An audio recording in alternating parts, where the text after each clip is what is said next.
Basketball can be one of the easiest sports to learn if you really put the time into it. It's pretty easy, but right now I'll give you three different rules, how they work, and how common they are. So the first rule is a shooting foul. A shooting foul is when a player goes and shoots for the ball and the defender hits their arm. When the defender hits the arm, the player goes and shoots two free throws.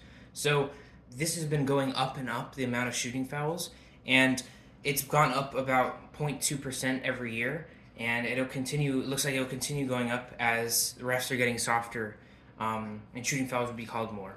Uh, the next the next rule will be something that can be committed by offense or defensive players, which is charging and blocking. A charge is when a player with the ball or without the ball runs into a player of the on the defense who does not who are standing still and is defenseless. So someone who's standing still and they run into them. That's a charge, penalty on the offense, and the defense gets the ball. And then a block is when that same thing happens, but the defender's feet are not set.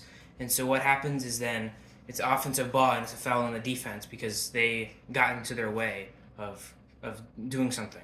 And that kind of thing is really hard for refs to call because they have to look at these minute details about whether a player's feet were set and whether or not someone ran into someone or someone just got in someone's way. And it's hard, and there's not really a set guideline on how you call that as a ref. You got to call it one way, call it another way. Some refs call more blocks, some refs call more charges. It really depends.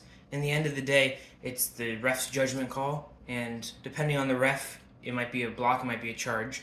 But a call that can be going against either teams, as well as the coaches, players on the bench, is a technical foul. A technical foul is when a ref either sees conduct that is not good, like a player yelling at a ref, yelling at a coach, player, whatever, throwing punches, that kind of stuff. Hanging on the rim too long, delaying the game, as in like grabbing the ball and just holding it and not letting anyone get it. Things like that. Excessive timeouts. If you have 7 timeouts and you call 8 timeouts, that's it. You can't. That's it. That's a technical foul.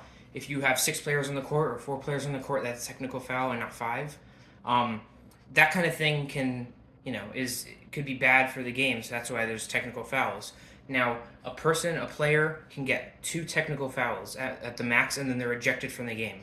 So you get one foul, you're still in the game, but the other team shoots 1 free throw, and they get the ball. And then if you in the same game get a second technical 1 foul, that's it, you're out of the game.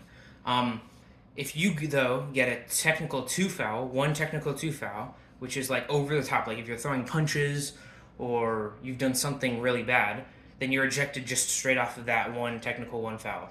And so because of that, a lot of people don't like refs because of that, because it seems like they're giving more and more technical fouls.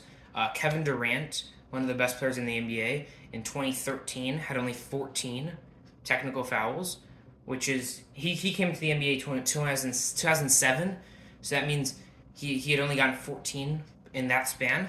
But from then to the 2019-2020 season, he has now 46 technical fouls, which is an extreme jump. And there's nothing that he's done, like play more dirty or do something else, that's crazy. But the rules are getting more strict. You can't play as you used to, and because of that, you're getting more technical foul calls. And so this is the problem with the technical fouls. They feel players and coaches and fans think that they're giving them out too much, and it's a bad look that people are getting ejected, possibly for not good reasons. And then the day after the game's over, the NBA rescinds the technical foul and says it wasn't a tech. So it's not perfect science, but I think it is necessary. But it's still tough. But in the end, these are just 3 things. One can be committed only by the defense. One of them can be committed by offensive defense, that's charging and blocking. And then one can be committed by anyone from players to coaches to players on the bench. But yeah, so these are just some of the rules of basketball. I think basketball can be really easy to learn. It just takes some time, and it's always very fun, and it's great to watch an NBA game. So yeah.